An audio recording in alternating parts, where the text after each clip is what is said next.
बैकरूम्स में आप एक ही लेवल पर एक से ज्यादा ग्रेविटेशनल फोर्सेस को एक्सपीरियंस कर सकते हो। यानी इमेजिन करो आप एक रूम को एक्सप्लोर कर रहे हो और आपको एक दरवाजा नजर आता है, और जब आप उस दरवाजे को खोलते हो तो आपको नजर आता है पानी, और आप होते हो समुद्र के बीचों बीच, और वो दरवाजा पानी की सतह से सिर्फ कुछ फीट ऊंचाई पर है। लेकिन वो दरवाजा वर्टिकल यानी सीधा ना होकर हॉरिजॉन्टल यानी लेटा हुआ है। और इंटरेस्टिंग बात यह है कि ये हॉरिजॉन्टल होने के बावजूद भी आप यहाँ से नीचे नहीं गिर रहे हो। पता है क्यों? बिकॉज अभी आपकी बॉडी पर इस रूम की ग्रेविटेशनल फोर्स काम कर रही है जो आपको नीचे धकेल रही है, ना कि सामने। लेकिन जैसे ही आप इस रूम से बाहर निकलोगे वैसे ही समुद्र की ग्रेविटी आपके ऊपर काम करने लगेगी और आप सीधा पानी में गिर जाओगे। ये एग्जाम्पल है बैकरूम्स की लेवल 7 थैलेसोफोबिया का, जहाँ एक ही लेवल में दो सेपरेट स्पेस साथ में एग्जिस्ट करते हैं, जो कि प्रकृति के नियमों का उल्लंघन है। और ऊपर से ये दोनों स्पेसेस अपनी खुद की ग्रेविटी कैरी करते हैं, जो कि प्रकृति के नियमों का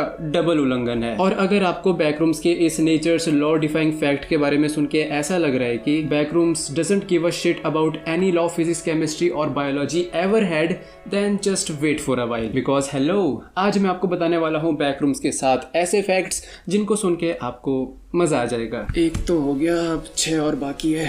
दूसरा है टाइम। इमेजिन करो आप साल 2023 में बैकरूम्स में नौक्लिप हो गए और आप वहां पर कुछ घंटों तक भटकते रहे। लेकिन आपकी किस्मत अच्छी थी कि आपको असली दुनिया की एग्जिट मिल गई और आप बैकरूम्स से बाहर आ गए। लेकिन कुछ तो गड़बड़ है।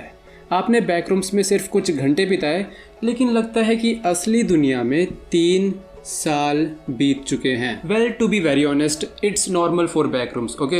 यहाँ पर टाइम का कोई भी फंडा काम नहीं करता, बिकॉज अगर आप साल 1980 से हो तो भी आप बैकरूम्स में ही आओगे, और अगर आप 2070 में हो तो भी आप बैकरूम्स में ही आओगे। बैकरूम्स एक ऐसी जगह है जहाँ सारी की सारी टाइमलाइंस अलग अलग जगह से आकर एक ही पॉइंट पर खत्म हो जाती है। इन अनदर वर्ड्स, बैकरूम्स में पास्ट या फिर फ्यूचर जैसी कोई चीज नहीं होती। आई मीन पास्ट और फ्यूचर होते हैं, बट एक नॉन एग्जिस्टेंशियल वे में। तो फिलहाल के लिए बस इतना समझ लो कि बैकरूम्स में सिर्फ एक ही चीज मैटर करती है, और वो है वर्तमान, यानी प्रेजेंट। तीसरा है टोपोग्राफी। और मानो ना मानो, जितनी जल्दी एक गिरगिट अपना रंग बदल सकता है, उतनी ही जल्दी बैकरूम्स की कुछ लेवल्स अपनी टोपोग्राफी बदल सकती है। आई मीन, आप जंगल से बाहर निकलने का रास्ता ढूंढ रहे होंगे एंड सडनली आपको एक कंपन महसूस होगी, और देखते ही देखते जंगल के सारे पेड़ धरती में समा जाएंगे। और इससे पहले कि आप जंगल से बाहर निकलने की खुशी मनाओ, आपको लगेगी ठंड, और आप नोटिस करोगे कि आसपास सारी जगह बर्फ आ चुकी है। और इससे पहले कि आप अपनी बॉडी को इस ठंडे इन्वायरमेंट में अडेप्ट कर सको, वेल, टोपोग्राफी फिर से चेंज होगी और इस बार आप सामना करोगे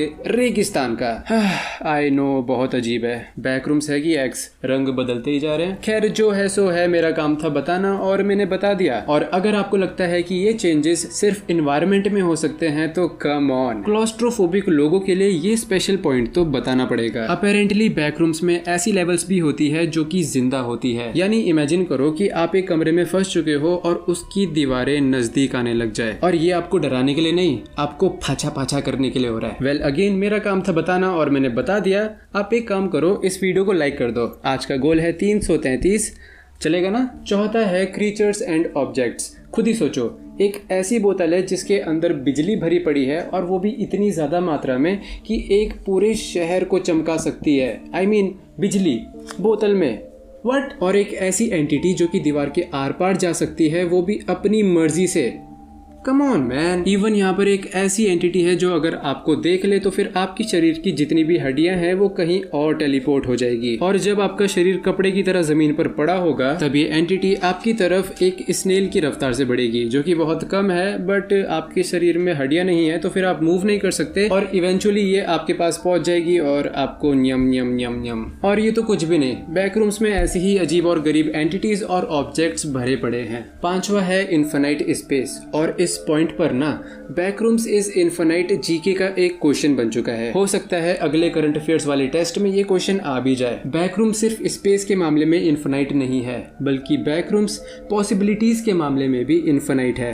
bye possibilities I mean levels. Backrooms कितना वेरिएबल हो सकता है वो पॉसिबिलिटीज पे डिपेंड करता है, और हर न्यू पॉसिबिलिटी एक न्यू लेवल बन जाती है। हालांकि इंसानों ने ज्यादा पॉसिबिलिटीज नहीं देखी है, but when I say there are infinite, you should trust me that there are infinite. छठा है डेथ यानी मृत्यु, जिसको बैकरूम्स कुछ ज्यादा ही हल्के में ले लेता है, बिकॉज कुछ समय पहले तक लेवल 550 जो कि अब गायब हो चुकी है, दी चेक पॉइंट हुआ करती थी।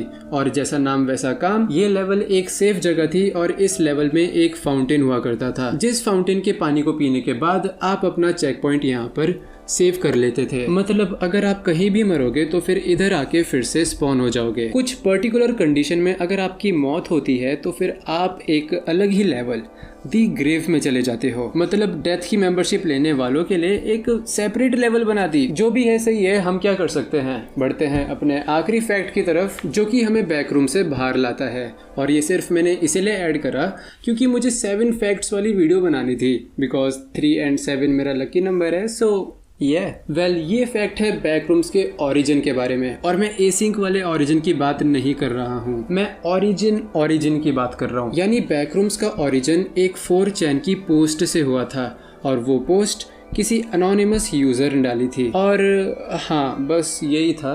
और क्या चाहिए, इसका एड्रेस निकाल के दूं क्या मैं अब? हाँ वेल चलो फिर, आज हमने जो भी फैक्ट्स पढ़े उन सबको रिवाइज करने का समय आ चुका है। अब हम करेंगे एक छोटा सा रिवीजन। पहला पॉइंट था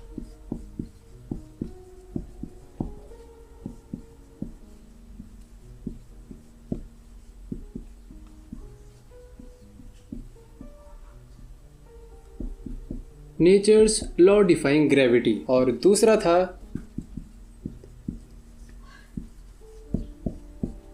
इररिलेवेंसी ऑफ टाइम। तीसरा था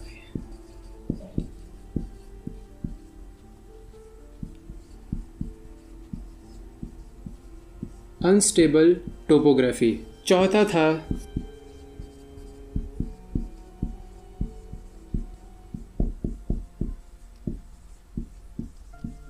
इम्पॉसिबल एंटिटीज एंड ऑब्जेक्ट्स। पांचवा था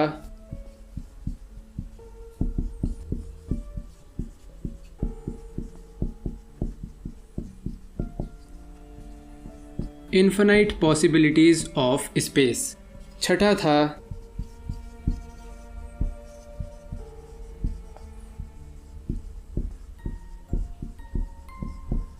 life and death manipulation.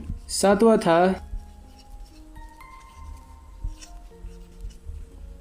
बैकरूम्स origin. दिख रहा है ना? तो देखो भाई, जितने भी इंपॉर्टेंट फैक्ट्स थे मैंने सारे बता दिए। तो अगर करंट अफेयर्स में इनसे रिलेटेड कोई क्वेश्चन आता है तो प्लीज मेरी नाक मत कटाना। Okay, bye.